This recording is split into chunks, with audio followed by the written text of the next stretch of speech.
What kind of zombie movie would make zombie movie fans shudder in fear? It's not because it's particularly scary, but because it's absolutely disgusting. The director supposedly spent 99% of the budget on creating the most extreme bloody effects. It's none other than the infamous, most grotesque film in cinema history, Dead Alive. A word of warning to anyone with a weak stomach. Proceed with caution, or else I'm not responsible for any stomach issues you might have after watching.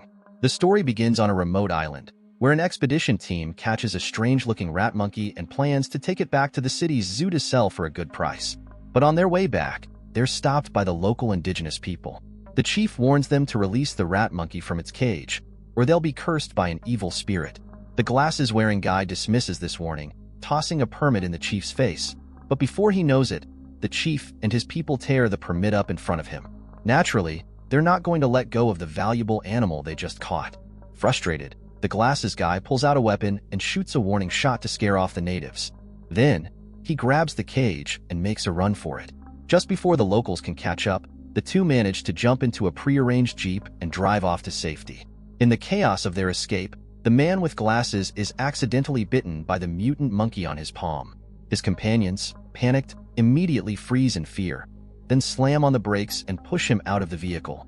This monkey is carrying a deadly virus, and anyone bitten will quickly mutate. In a desperate attempt to stop the virus from spreading, the three men waste no time and force the injured man to the ground. Without hesitation, they cut off his bitten right hand to prevent infection. At least now he still has one usable hand. But soon after, they discover that his left hand has also been scratched. Before he can react, they chop off his left hand too. Now, all they can do is hope to save his life. But just as they think they've done everything they can, they notice a cut on his forehead. It's clear now, his fate is sealed, and his life is as good as over. Back in the city, the men, though deeply saddened, sell the monkey to the zoo and make a tidy profit. A few days later, a couple visits the zoo for a date and spots the strange-looking monkey. The monkey, however, has a bad temper. Without warning, it violently rips off the arm of a nearby monkey and starts feasting on it. The gruesome scene leaves Maria feeling sick to her stomach, so she and Lionel decide to leave the zoo and sit down on a nearby bench. Unbeknownst to them, this moment is witnessed by Lionel's mother, Vera, who is shocked to see her son dating behind her back. As she approaches to greet them, Vera accidentally steps on a banana peel and slips, crashing into the fence. The mutant monkey inside immediately lunges at her and bites her arm. Her screams echo throughout the zoo, drawing a crowd of onlookers. Vera, known for her short temper and vengeful nature, immediately retaliates. She strikes the monkey, then stomps on its head, crushing it. Lionel hears the commotion and rushes over to help, quickly taking his mother back home. They assume it's just a regular bite, so they apply a simple bandage, not realizing the terrifying transformation that is about to unfold. The next morning, Lionel discovers that his mother's arm has worsened. Just as he is about to call a doctor, two relatives unexpectedly arrive for a visit. Vera, eager to greet them, gets up, but while she's getting ready, she suddenly peels off a chunk of skin from her own face. Lionel, thinking quickly, uses glue to try and stick it back on. However, when they sit down to eat, Vera's speech becomes slurred, and she has difficulty talking.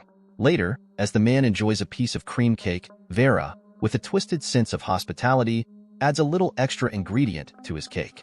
Unaware, the man takes a big bite, exclaiming how amazing the flavor is. At that moment, Vera's ear fell right into the bowl. In shock, the woman watched as Vera actually ate her own ear. This sight was too much for the woman to handle. She jumped up, panic-stricken, and rushed to escape. But the man, still calm, casually mentioned that next time, he wanted to have a tomato-flavored cream cake instead. Later that night, Lionel and Maria were talking downstairs when they suddenly heard the dog's terrified scream. A bad feeling immediately took over. Rushing upstairs, they found that Vera had actually eaten Maria's beloved dog. But it didn't stop there. Vera went completely berserk and lunged at Maria. Fortunately, Lionel managed to shove his mother out of the way, but both of them tumbled down the stairs. Seeing his mother lying unconscious, Maria quickly called for a female doctor. After the doctor examined Vera, she confirmed that Vera had passed away. Lionel was crushed with grief, but just when they thought it was over, Vera suddenly came back to life, attacked the doctor, and tossed Lionel aside. It was clear now, Vera had fully turned into a zombie. Soon enough, the doctor who had been attacked began to transform as well. To keep Maria from noticing anything strange, Lionel quickly locked the two zombies in the basement. When Maria came downstairs, Lionel lied, saying that the doctor had taken his mother to the hospital. After tricking Maria into leaving, Lionel finally breathed a sigh of relief. That night, the growling sounds coming from the basement kept Lionel awake. To keep the two zombies calmer, the next morning he went to the pharmacy and bought a huge bottle of tranquilizers.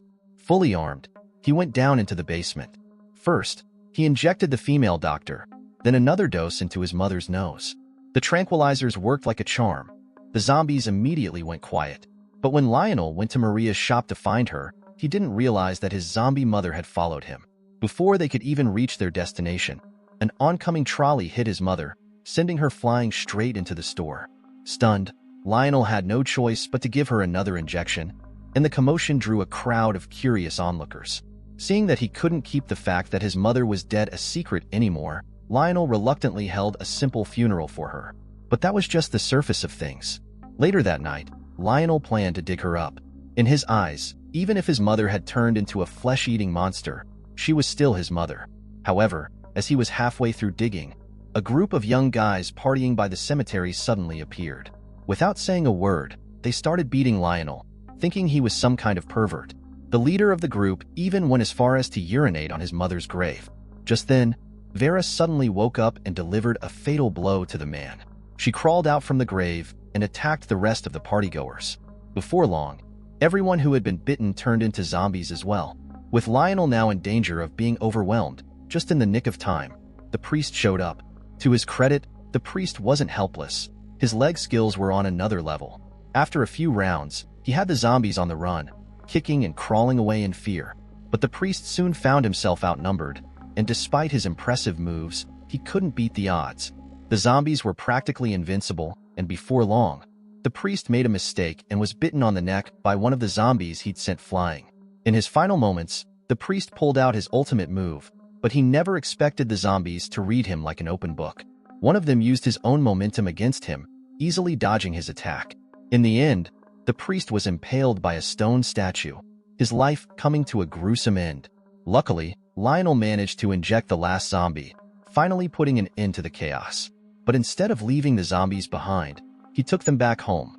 He continued feeding them food laced with tranquilizers, convinced that since all this started because of him, it was his responsibility to care for them. But these zombies weren't just eating machines. They also seemed to have developed a bond. The priest and the female doctor actually hit it off. If Lionel hadn't stepped in, the two of them might have started fighting right there and then. But just as things were getting tense, the doorbell rang. It was his uncle. Ever since Lionel's mother passed away, the uncle had been eyeing her inheritance, and now he was here to claim it. However, Lionel had no time to deal with him right now.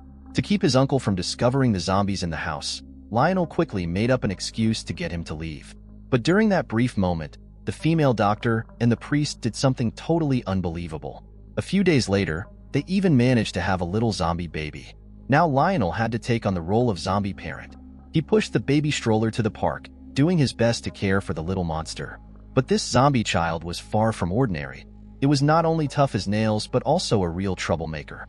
To keep it under control, Lionel had to get a little rough. This scene left the bystanders absolutely speechless. Finally, when Lionel managed to get the zombie baby home, he discovered that the basement door was mysteriously wide open. It was his greedy uncle again. He had figured out Lionel's secret. Lionel tried to explain himself, but his uncle wasn't having it. Without skipping a beat, he turned to call the cops, demanding that Lionel sign the house over to him if he didn't want to end up in jail.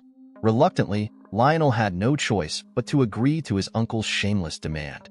To celebrate that he was about to move into a new house, the uncle threw a big party that night, inviting all his friends and family. With no other option, Lionel had to act as the waiter. Just then, Maria, who hadn't seen Lionel in a while, happened to pass by the house and curiously walked in. As soon as she entered, the uncle, already drunk on fake liquor, made a move on her. Maria fought back, delivering a lethal blow, and quickly ran away.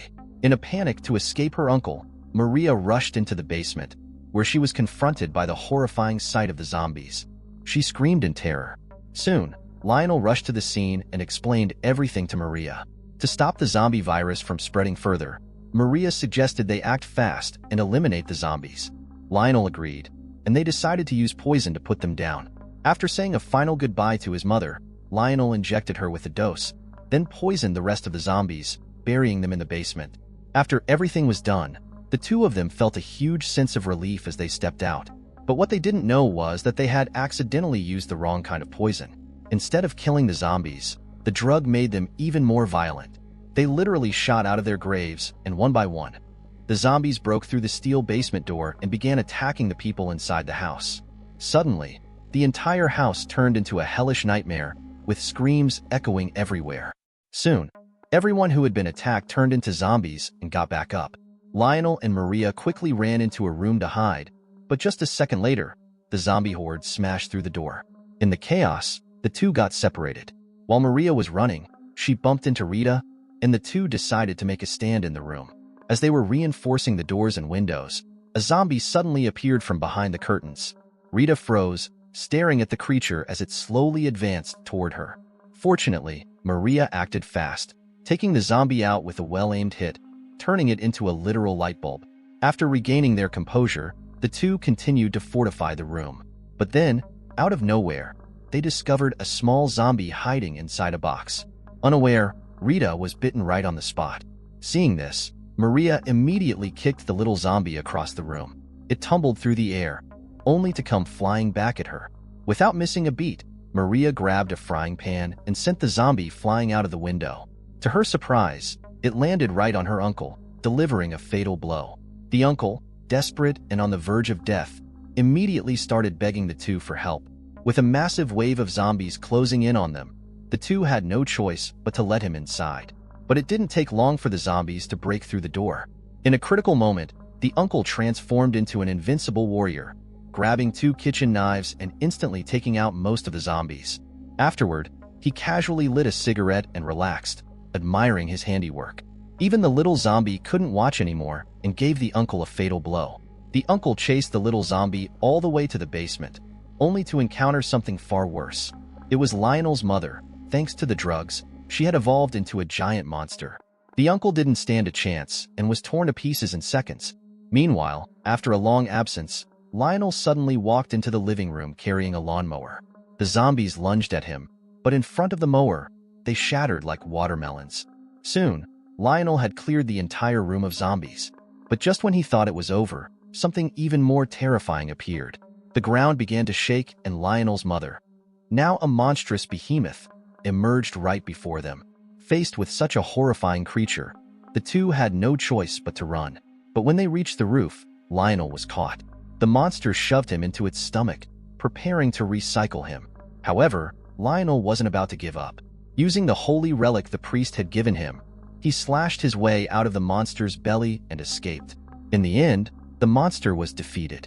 Ultimately, only 2 people survived, and they went on to live their lives without any shame or hesitation.